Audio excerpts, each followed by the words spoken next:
Hello, Bay Area. Welcome to the Real Estate and Immigration Show. I'm your host, Nagraj Annaya, bringing you a real, insightful conversations on the issues that matter most in immigration and real estate. Today, a very special guest with me, a highly respected immigration attorney, Ashima Dugal. She's been at the forefront of immigration law, helping families, investors, and businesses navigate a complex policies in the US. Hello, Ashima. Welcome to the show. Hello, Nagaraj. Great to be back. Yeah, the listeners, if you have any questions on the immigration, if you have any questions on the real estate, we are live. Our studio line numbers are 877 Bali 92. I know there's a lot happening on the immigration front and the real estate. If you have anything to ask or if you have anything to share, you can give us a call. Our studio line numbers are 877 Bali 92. 877 Bali 92. Hello, Ashima. We know Trump 10 days in the right now. So many things are happening. Do you want to touch upon that first? Yes, absolutely. So it's been 11 days since President Trump took office, and on day one, there were more than 100 executive orders. Of those, about 10 were immigration related. Now, because we are in the Bay Area, we have not seen a lot of the ICE raids that are happening in Chicago and in other cities. Yeah. They Ashima, we have one caller. Let's take it up. Yeah. Hi, welcome to the show. You, Nagraj Annaya here. Your question, please. Yeah, hi. My name is Mohammed Asfari. Yeah. I would like to go ahead. Ask a question regarding immigration. Yeah, please go ahead. Mohammed, we can hear you. Please go ahead with your question. I'm Nagraj Annaya. Yeah, my question is basically with the Trump new administration coming into power, how is this going to affect the current I-130 that are already applied for family member spouse? Okay. Ashima, what do you think about that, Ashima? Sure. So I do file I-130 petitions. Those are basically family petitions for everyone listening. They can be marriage petitions sponsoring U.S. citizens sponsoring their spouse or permanent residents sponsoring their spouse. They can also be sponsorship of parents and so on, siblings. Now, President Trump said that there would be what's called enhanced vetting. That is the term. And he would vet and screen to the maximum degree possible. He requires all agencies to vet and screen to the maximum degree possible. So that affects USCIS, border and ports of entry, and consulates. So we do expect higher RFEs, some denial rates across all kinds of cases. Now, your question about marriage petition, you need to ensure you said it's already filed and pending, but they're going to vet it more than they did previously. They're going to look at all of the requirements for, is it a bona fide marriage? Maybe you want to see more kinds of evidence. There's a higher chance of an in-person interview. So under the last administration, over the last 3 years, in my practice, all of the interviews were waived because the cases had a lot of documents about the bona fide marriage. So I think you might see some changes. Now, what's really interesting is that there is this, vetting and screening to the maximum degree possible. But then on the other side of the coin, you have the Department of Government Efficiency. So, if you're vetting and screening, having in-person interviews for every case, for every marriage case, that's not efficient. So how are they going to do that? Especially there's now more announcements of layoffs, federal, buyouts, excuse me, for federal employees, which will affect USCIS. So I think it's going to be a big mess, to be honest. I think there's going to be longer wait times. Processing times will slow down. Yeah. And so, having said all that, I don't think anyone should be afraid. If you have a strong case, it's a valid marriage, you have good evidence to support your marriage, I don't see why it would not be approved. Yeah. Do you have any follow-up questions, Ansari? No, this is very good. Yeah, thank you and best of luck for your journey. Okay, Ansari. Listeners, myself, Realtor Nagaraj Annaya, and I'm talking to Ashima on anything on the immigration and the real estate. Do give us a call. We are live on Bali 92.3. I know there's a lot of things happening on the immigration. If you have any questions, this show is for you all, guys. That's the reason I make that sure that you get educated on immigration or anything on the real estate. Today we have Ashima Dugal from a law firm where we're talking about all about the immigration today. Our studio line numbers are 877 Bali 92, 877 Bali 92. So Ashima, let's continue our conversation on the things, what's happening on the Trump administration. Sure. So I said that there were 10 executive orders related to immigration passed on January 20th itself, the very first day. I'm going to talk about some of them that I think are more relevant to the audience. I mean, there's a big news of raids and ICE and border security, but that may not be very relevant to the larger population. What's more relevant is, like I said, the extreme vetting, the discretion that was used to be given to an H-1B extension may not be given that discretion. So can you talk about that H-1B discretion more on that, Ashima? Sure. So, you file an H-1B case for the first time, and that is reviewed. And then in the past, when you file an extension, there is some discretion given that, oh, well, this is an extension. It's not going to be reviewed all over again. Okay. And that, is not, that is going away, or, and there's, there has not been any travel bans thus far. Yeah. But President Trump did say that he will announce travel bans. So I think we can expect some partial or full travel bans from countries that President Trump, designates as high-risk countries. I have been telling my Indian clients, Pakistani clients, not to travel right now if they need an H-1B visa stamp. Okay.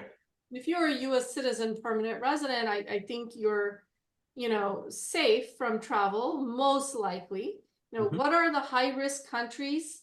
I mean, you can look at, the travel ban from the last time, who was impacted. Indians, we're not impacted, but not much. Yeah. Yeah, but because of the extreme vetting, if one of my clients, had to go to one of his good friend's wedding in February, and he doesn't have a visa stamping. So we discussed it, and I recommended, watch and see if there is a travel ban. What are you hearing from your friends at the consulates? If there is extreme vetting at the consulate, could you get stuck there? Right now, Dropbox is fine, 1 to 2 weeks to get an H-1B.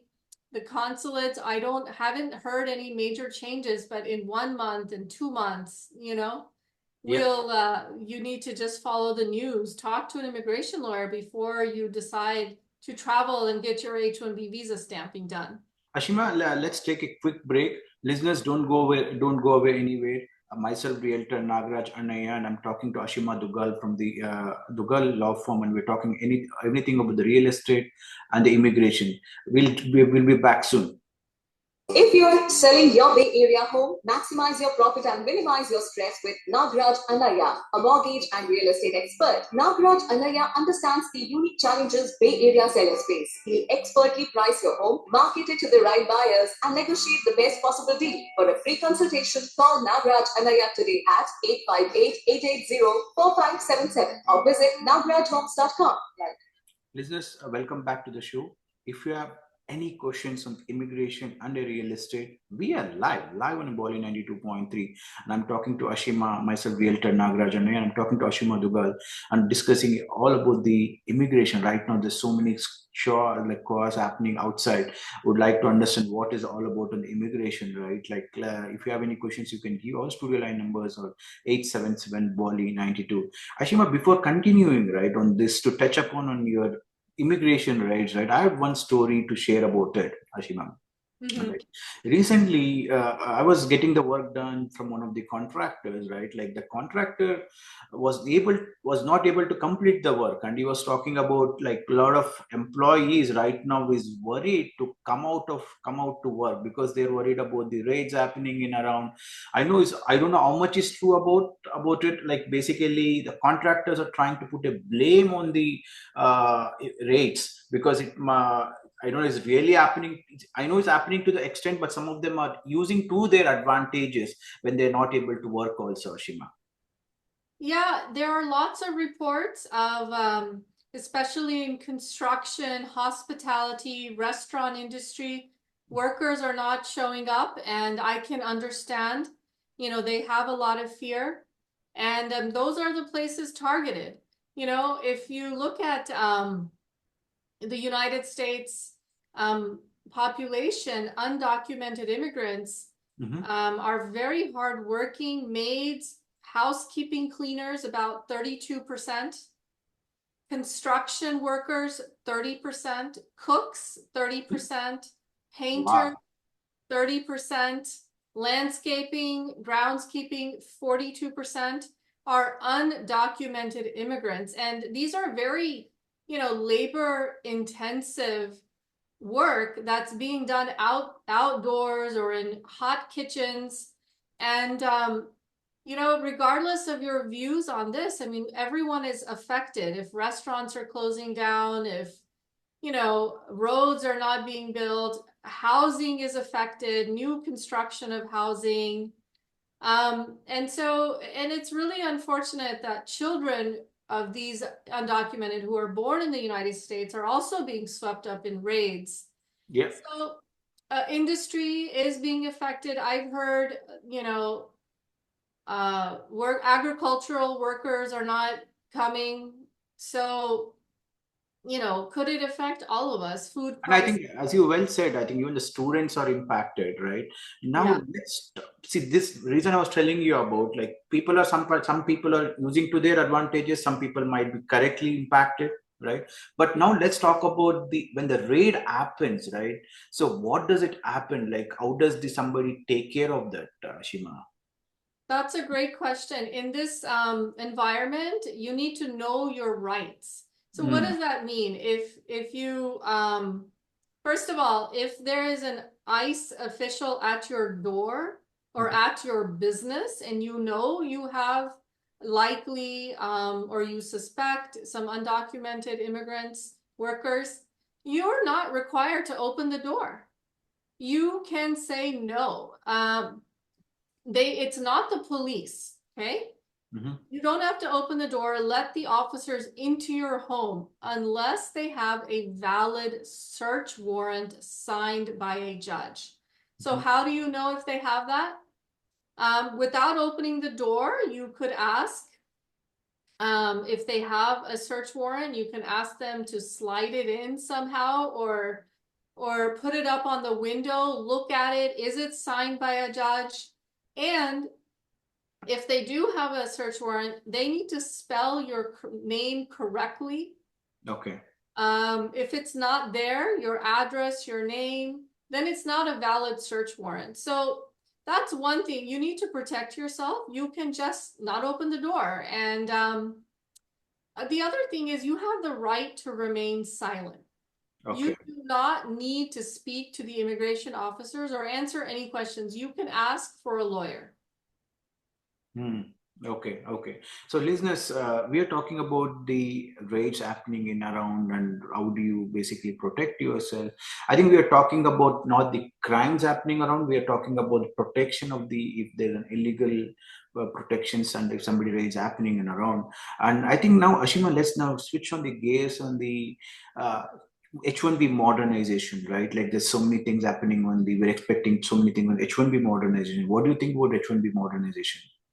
Yeah, sure. So that is, a policy that was put in place before Trump was elected. Trump started office, on January 20th. So under the Biden administration, he passed a final rule, took effect on January 17th. And it says, well, there's some good and bad things. One is that there will be more site visits by federal officers, fraud detection and national security officers at employers. At employers, okay. And that's already happening. We're already seeing that amongst employers, small employers, big employers. So not only do you have to worry about ICE showing up, if you are in a high risk area like construction or restaurant, but even if you're a tech company, they could, do a site visit for, are you maintaining your H-1B access file? Okay. Do you have all of the LCA, labor condition applications? So what we're seeing more are phone calls and trying to schedule a site visit, but there are some surprise site visits, and those are likely more expected. Okay. Now, the definition, the other H-1B modernization, the definition was a change in the specialty occupation. The definition was a logical connection between the coursework and job responsibility. That's kind of a looser standard, so that's good. And then multiple degrees are allowed. That's a really positive thing. And if you're an F1 student visa, they extended the gap protections. Okay. Okay. So those are some highlights. And now here's the thing, what we're concerned about though is most of this information is positive for H-1B. It is a modernization rule, but there are some of the negatives that I mentioned. Another big positive is that H-1B visas can now own their own company. 100% founder equity is allowed. That is a big change. Ashima, I think, sorry to interrupt you, we're running out of the time, but if somebody wants to contact you and understand more on this H-1B modernization or anything on your EB-1A, because you're helping out so many clients on EB-1A and everything, right? How they can reach out to you, Ashima? Sure. My phone number is 650-569-0333. Okay. And my email is ashima@doggolaw.com. Okay, listeners, please utilize the. She gives a lot of discounts to my clients, and if you when you reach out to her, give out my name, and you are eligible to get a free discounts on the pricing what she has. Don't miss out. And if you want to reach out to me, and there's a lot of H-1B stuffs are happening, and if you're worried about buying or selling your real estate needs, or if you need any second opinion when you're buying in real estate, also do give me a call to reach out to me. Is the best is go to nagrajhomes.com, click on a WhatsApp icon, and that's how you can reach out to me. And thank you so much, and have a wonderful evening, listeners. Thank you, Ashima.